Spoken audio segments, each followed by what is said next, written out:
কলকাতা শিলিগুড়ি রাস্তায় কিন্তু প্রচুর ট্যুরিস্ট দেখতে পাওয়া যায়, বাইক নিয়ে ট্যুর করছে। ঘড়িতে এখন পাক্কা রাত 9:20 বাজে, আর আমরা বাড়ির কাছে চলে এসেছি। এই যে দেখতে পাচ্ছেন আমাদের Patuli. Morning friends, morning from soda. আমরা প্রায় গত 2 দিন ধরে এখানে আছি। আগের দিন গিয়েছিলাম আমরা লিভিং রুট ব্রিজ, মৌসামি কেভ, আর একটা ছিল 7 সিস্টার ওয়াটারফলস। তো আগের দিন 3টে ভিজিট করেছি, আর আজকে কলকাতা টু মেঘালয় সিরিজের ডে 6। তো আরো 2-1টা জায়গা ভিজিট করার ছিল। একটা ছিল দাউকি রিভার, আর একটা ছিল bamboo trekking. Double decker living root ব্রিজটা ট্রেক করার পরে পায়ের অবস্থা খুব খারাপ, মানে ব্যথায় আমি হাঁটতেই পারছি না প্রায়। তো ট্রেক আমি করতে পারবো না। আর দাউকি রিভারটা অনেক দূরে, তো টাইম শর্টেজের জন্য ওটাও আমার করা হবে না। গোটা মেঘালয় অনেক বড়, আরো অনেক কিছু ঘোরার জায়গা আছে। আজকে আমরা প্ল্যান করেছি যে এখান থেকে বাড়ি চলে যাব। আর বাড়ি যেতে মেবি 2 দিন লাগবে। এখান থেকে একদিন শিলিগুড়ি, শিলিগুড়ি থেকে তারপর আমরা যাব বাড়ি পর্যন্ত। আর এখন ঘড়িতে সকালে টাইম হয়েছে সকাল 8:13। তো জাস্ট লাগেজ গোছানো হয়ে গেছে ওইদিকে। আমরা জাস্ট রেডি হবো, রেডি হয়ে বেরিয়ে পড়বো। আর এখানে একটা সুন্দর ড্রোন শট নিয়েছি, মানে আমরা 2 দিন সোড়াতে আছি, একটা ড্রোন শট নেওয়া হয়নি, আজকে ফাইনালি নিলাম। তো সেই ড্রোন শটটা একবার দেখে নিন, আমরা ততক্ষণ লাগেজ লোড করে নিই, নিয়ে ডাইরেক্ট মোটো ব্লগিং সেটআপে দেখা হচ্ছে।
তো আমরা এই গত 2 দিন এই যে হোটেল না ইন সোড়াতে ছিলাম। তো এটা একটা হোমস্টে, আর মোটামুটি হোমস্টেটা পরিষ্কার পরিচ্ছন্ন, বাট এখানে হসপিটালিটি ঠিকঠাক ভালো না। ব্রেকফাস্টের নামে শুধু দিচ্ছে জ্যাম, ব্রেড আর কফি, আর খাওয়া দাওয়ারও এখানে ব্যবস্থা নেই, আপনাকে বাইরে থেকেই খেতে হবে। তো ওভারঅল বলা যায় যে এখানে না থাকাটাই ভালো। আমি একান্ত রুম পাচ্ছিলাম না, তাই এখানে ছিলাম।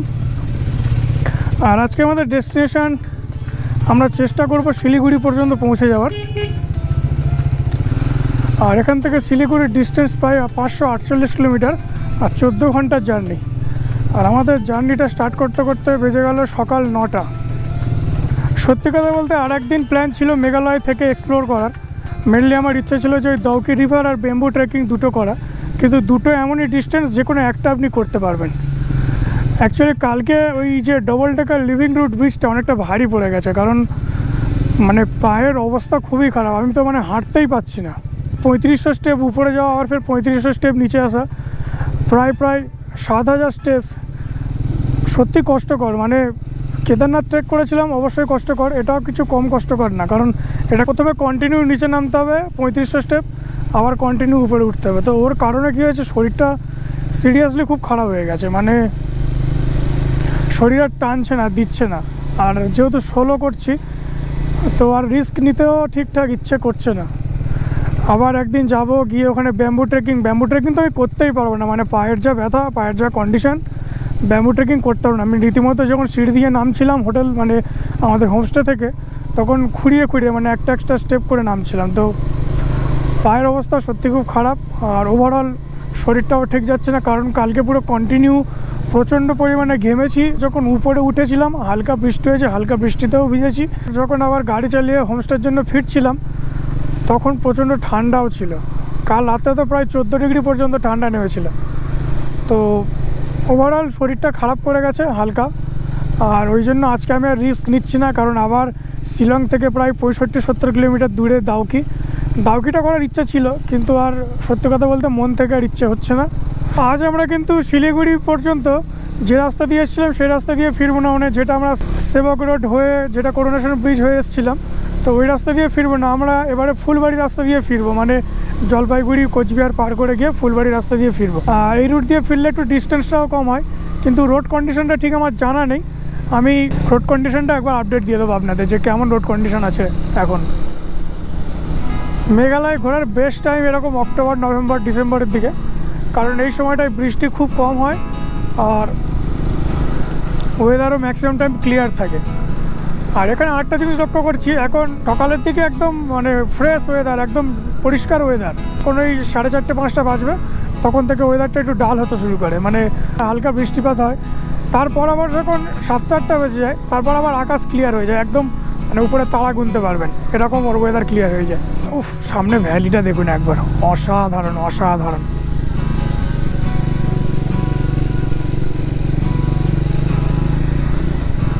হ্যাঁ, তো যেটা বলছিলাম, বেস্ট হবে হোমস্টে হোক হোটেল হোক বুক করে আসুন, তাহলে কী হবে বলুন তো, আপনাকে ঘুরতে হবে না। মানে আমি যখন সৌরাতে পৌঁছেছিলাম তখন মনে হয় বিকেল 3টে বাজে, আমার রুম খুঁজতে খুঁজতে প্রায় 5টা বেজে গেছে, 5টা 5:30 বেজে গেছে। সেম শিলংয়েও যদি আপনি থাকেন হোটেল আগে থেকেই বুক করে নিন। হ্যাঁ, হয়তো একটু এক্সপেন্সিভ হবে কিন্তু আপনাকে এই খুঁজতে হবে না। আর এক্সপেন্সিভ কি, আমি তো বলবো মনে হয় আরও কমে হয়ে যেতে পারে, কারণ অপশান প্রচুর পাবেন ওখানে, আপনি দেখে নিতে পারবেন। কিন্তু এখানে আপনি কটা হোটেলে বাইক থেকে নেমে বা 4 হুইলার থেকে নেমে খুঁজে খুঁজে বেড়াবেন। সেক্ষেত্রে বেস্ট হবে অনলাইন বুক করেই আসাটা, আমার মতে বলে।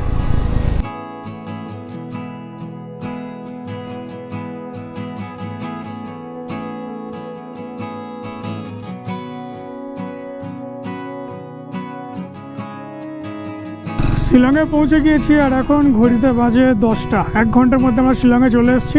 সোরা থেকে বা চেরাপুঞ্জি থেকে আমরা শিলংয়ে চলে এসেছি 1 ঘন্টার মধ্যে। আমরা শিলং ছেড়ে বেরিয়ে যাচ্ছি থ্যাঙ্কস, ভিজিট এগেন, গৌহাটি সোজা, উমিয়াম লেক সোজা। তো প্রথমে আমরা গৌহাটি যাব, দেন গৌহাটি থেকে শিলিগুড়ি, শিলিগুড়ি থেকে বাড়ি কলকাতা।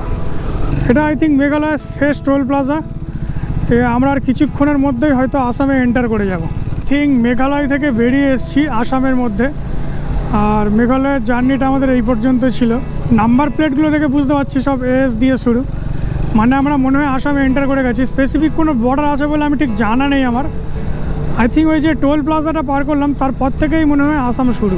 NH-17টা ছেড়ে দিয়ে এখন NH-27 ধরে নিলাম। এটা আপ টু এখন চলে যাবে সোজা জলপাইগুড়ি পর্যন্ত, আরও দূরে। এই যে গৌহাটি লালমাটি ট্রাম্প, আমরা কলকাতা থেকে এসে গৌহাটিতে এসে ফার্স্ট সার্ভিস করেছি আমাদের ট্রাম্প স্পিড 400-এর। তো এইচপির পেট্রোল থেকে একটা ফিউল আপ করালাম। আর আমি লাস্ট ফিউল আপ করিয়েছিলাম সেই শিলংয়ে। শিলং থেকে প্রায় এই পর্যন্ত 300 কিলোমিটার চালানোর পরে আমি ফিউল আপ করলাম। মোটামুটি দেখলাম গাড়ি মাইলেজ দিল, ইনক্লুডিং পাহাড়ের কথা বলছি, পাহাড়ে অনেক জ্যামও ছিল। তো সব রকম চালিয়ে মোটামুটি মাইলেজ দিল মোটামুটি 27। আই থিঙ্ক এবার যখন কন্টিনিউ হাইওয়ে দিয়ে যাব তখন ওটা 30 আপ হয়ে যাবে। কাহুয়া ধাবাতে একটু খাওয়ার জন্য দাঁড়িয়েছি, দেখি এখানে কি পাই। যদি রাইস পাই তাহলেই খাবো, নাহলে খাবো না। ঘড়িতে এখন 2:14 বাজে আর আমরা মোটামুটি গৌহাটি থেকে 100 কিলোমিটার এগিয়ে একটা রেস্টুরেন্টে খেতে দাঁড়িয়েছি। আজকে লাঞ্চ করছি, ডাল আছে, একটা সবজি, একটা ভাজা, আর একটা কি পটল ভাজা না কি আছে, চিকেন আর ভাত। রাইস প্রায় 2 দিন পরে খাচ্ছি, মানে রাইস খাওয়াটা তালাব হচ্ছিল তো। আর আমরা প্রায় 250 কিলোমিটার চলে এসেছি, আরও মোটামুটি শিলিগুড়ি যেতে আরও 350 কিলোমিটার অ্যাপ্রক্স বাকি আছে। তো চলুন দেরি না করে লাঞ্চটা কমপ্লিট করি, দেন আমাদের রাইডটা কন্টিনিউ করি। পিছনে টেল ব্যাগ, সাইডে প্যানিয়ার, একদম সব মিলিয়ে অসাধারণ সেট আপ। এরকম সেট আপ একটা বানাতে হবে, খরচা প্রচুর, বাট একবার করে নিতে পারলে কোনো টেনশান থাকে না, না লাগেজ বাঁধা না লাগেজ খোলার, কোনো টেনশান থাকে না। বানাবো খুব তাড়াতাড়ি বানাবো। সানসেটটা হচ্ছে যেন পুরো রাস্তার মাঝখান দিয়ে, আলাদাই সুন্দর লাগছে একদম। আসামের ইন্ডিয়ান অয়েল থেকে ফিউল আপ করালাম, আর এখানে 98 টাকা লিটার নিয়েছে। তো 620 টাকার অ্যাপ্রক্স 6.31 লিটার ফিউল আমার ট্যাঙ্কে গিয়েছে। আর লাস্ট আমি ফিউল আপ করিয়েছিলাম 242 কিলোমিটার আগে। তো মাইলেজ বের করলাম 38-এর উপরে দিচ্ছে, মানে কি করে সম্ভব? গাড়ি কি খারাপ হয়ে গেল নাকি? 38 মাইলেজ দিচ্ছে। বলেছিলাম যে দিনের আলো থাকতে থাকতে আমরা আসাম থেকে ওয়েস্ট বেঙ্গলে এন্টার করে যাব, বাট এখন দিনের আলো হালকা আছে, মানে পুরোপুরি যায়নি আর পুরোপুরি নেই। আর এখন ঘড়িতে বাজে 5:20। তো একদম সন্ধ্যের মুখে আমরা এন্টার করে গেলাম ওয়েস্ট বেঙ্গল। এখান থেকে দেখাচ্ছে আর ডিস্টেন্স বাকি আছে 181 কিলোমিটার শিলিগুড়ি যাওয়ার দুটো রাস্তা। একটাই ডান দিক থেকে গেলে, যেটা মালবাজার করুণাসন ব্রিজ হয়ে শিলিগুড়ি ঢুকছে, আর একটা সোজা জলপাইগুড়ি ধূপগুড়ি এগুলো হয়ে শিলিগুড়ি ঢুকবে। তো কোন রুটটা নেবো ঠিক বুঝতে পারছি না। আমরা যদি মালবাজার হয়ে যেতাম শিলিগুড়ি তাহলে ভালো রাস্তা পেতাম নো ডাউট, কিন্তু ওয়ান ওয়ে পেতাম না, মানে পুরোটা 2 ওয়ে ছিল ওখান থেকে। আর কি বলবো, মানে কিছুটা আর কি পাহাড়েও চড়তে হতো, সেটা NH10 আছে আর কি, করুণাসন ব্রিজটা পার করে কিছুক্ষণ পাহাড়েও চালাতে হতো। আর আমরা যেহেতু জলপাইগুড়ি রাস্তাটা বেঁচেছি, জলপাইগুড়ি ধূপগুড়ি, তো এখানে দেখছি ভালো রাস্তার কন্ডিশন আর অন ওয়েও আছে। তো একটা জিনিস আমি লক্ষ্য করে দেখলাম, এই জলপাইগুড়ি হয়ে বা কলকাতায় যাই তাহলে প্রায় আমার 40-45 কিলোমিটার সেভ হবে।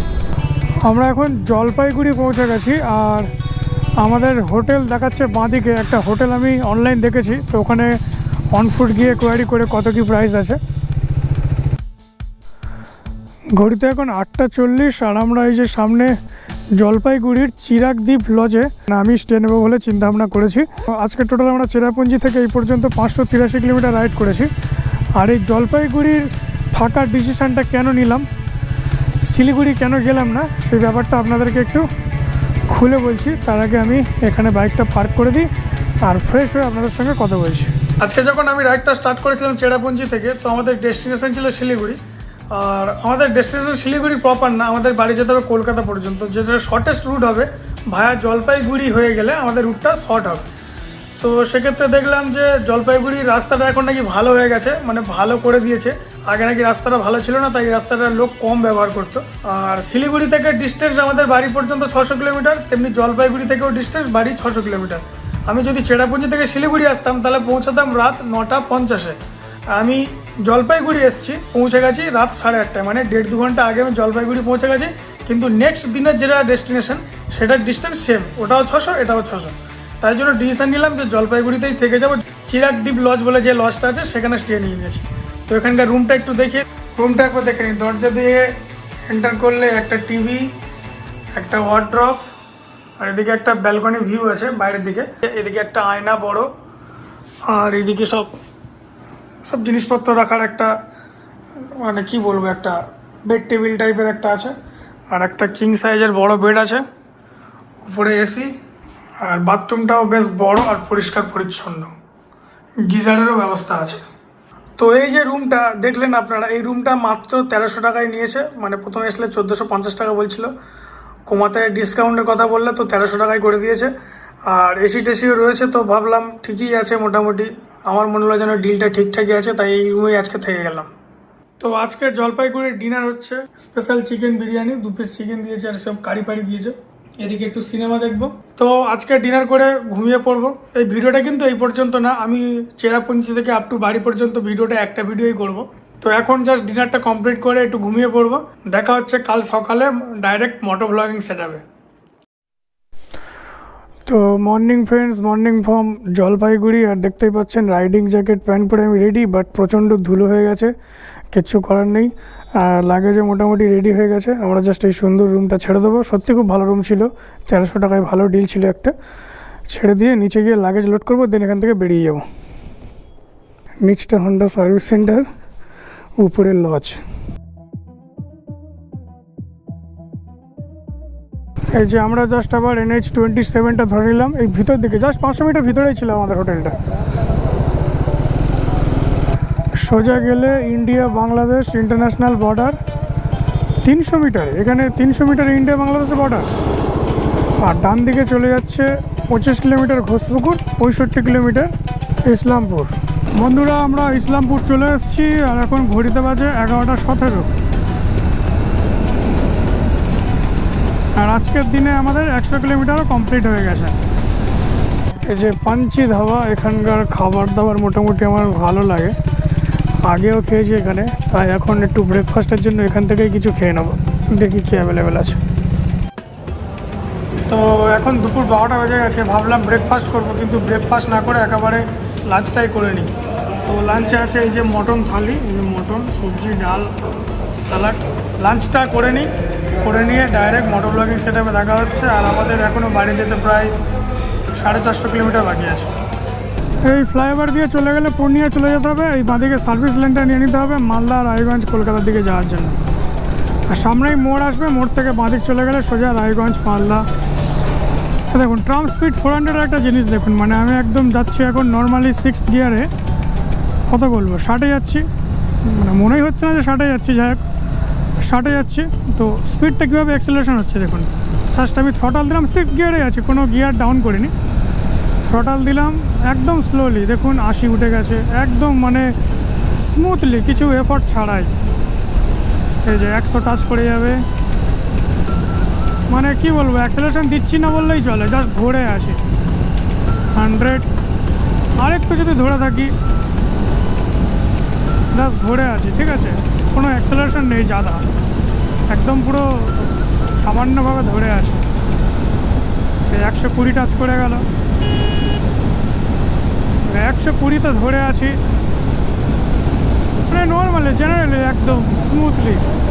এই 130, সামনে টোল প্লাজা চলে এসছে, আর দেখাতে পাচ্ছি না। তো মানে কি বলবো, এইভাবে 150 টাচ হয়ে যাবে, আপনি বুঝতেই পারবেন না যে কী করে 150 টাচ হয়ে গেল, এত স্মুথ গাড়ি। আর এরকমভাবে যদি 120 নর্মালি ক্রুজ করতে থাকেন, তো কিলোমিটার কীভাবে কমপ্লিট হয়ে যাবে তো মানে বুঝতেই পারবেন না। আর তেমনি সঙ্গে সঙ্গে অ্যাক্সেলারেশন ছেড়ে দিলে যে ইঞ্জিন ব্রেকিংটা হয়, একদম কুইকলি মানে কি বলবো, স্পিড ডাউন করে দেবে। আমরা কথা বলতে বলতে চলে এসেছি ফারাক্কা, রায়গঞ্জ। আর রায়গঞ্জ তো এখানে শেষ হয়ে গেছে অনেকক্ষণ আগে, আর আমরা আই থিঙ্ক 60-65 কিলোমিটার গেলে ফারাক্কা চলে আসবে, ফারাক্কা যেটা ব্যারেজ আর কি। ঘড়িতে এখন দুপুর 3:10, তো 3:10 আমরা রাইডটা স্টার্ট করেছিলাম প্রায় 9:42 নাগাদ, প্রায় 5.5 ঘন্টার মধ্যে আমরা চলে এসেছি ফারাক্কা ব্যারেজে। আর এই পর্যন্ত আমরা ডিস্টেন্স কভার করেছি আজকের দিনে 331 কিলোমিটার।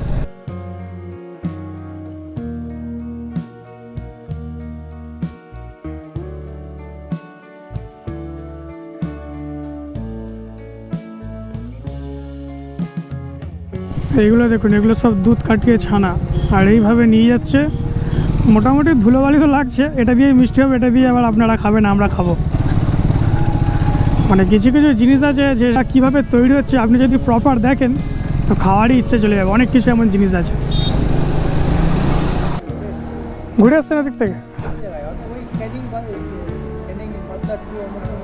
হ্যাঁ, ক্যানিং আমার বাড়ি থেকে 35 কিলোমিটার দূরে, 30-35 কিলোমিটার। হ্যাঁ হ্যাঁ হ্যাঁ হ্যাঁ হ্যাঁ হ্যাঁ, ডায়মন্ড হারবার। কি সব বাইক নিয়ে গেছিলেন নাকি? আচ্ছা, ঠিক আছে, আসছি দাদা। তো আমরা একটু বৃষ্টি হচ্ছিলো বলে ইন্ডিয়ান অয়েল থেকে দাঁড়িয়েছিলাম, আর লাস্ট কন্টিনিউ চালিয়েছিলাম 232 কিলোমিটার, ননস্টপ একটা স্ট্রেচ নিয়েছিলাম। লাস্ট 232 কিলোমিটার খুব বাজে চালিয়েছি, মানে স্পিড কোনো মেনটেন করিনি, মানে ভুলভাল জোরে জোরে চালিয়েছি। তো মাইলেজ ড্রপ করে সোজা 27-এ চলে এসছে। কোথায় চলে গেছিলো 34-35-এ, আর কোথায় মাইলেজ চলে এসছে 27-এ। তো এরকমই হয়, ধরে চালালে একটু বেশি মাইলেজ দেবে, আর না হলে একটু কমই দেবে। ঘড়িতে এখন 7:33, আর আমাদের লাস্ট কথা হয়েছিল আই থিঙ্ক বহরমপুরে। তো এখন বহরমপুর থেকে আমরা চলে এসেছি অনেক দূর, আর প্রায় আমরা কল্যাণীতে আছি। আর এখান থেকে আমাদের বাড়ির ডিস্টেন্স মাত্র 78 কিলোমিটার। কিছুক্ষণের মধ্যে পৌঁছে যাবো। এখান থেকে একটু ড্রিঙ্কস ব্রেক নিচ্ছি। এই রেলগেটটা নিয়ে আমি সবথেকে বেশি ভয় পাচ্ছিলাম, আর এই রেলগেটটা আমি আরামসে ক্রস করে যাচ্ছি, ভাবা যায়। এটা পার করাটা সে বিভীষিকার মতন, মানে এত জ্যাম হয় এখানে, 2-1 পড়েছি আমি জানি। এটা মনে হয় বারাসাতের রেলগেট। ঘড়িতে এখন পাক্কা রাত 9:20 বাজে, আর আমরা বাড়ির কাছে চলে এসেছি। এই যে দেখতে পাচ্ছেন আমাদের পাটুলি, এখান থেকে আমার বাড়ি আর 10-12 কিলোমিটার বাকি আছে।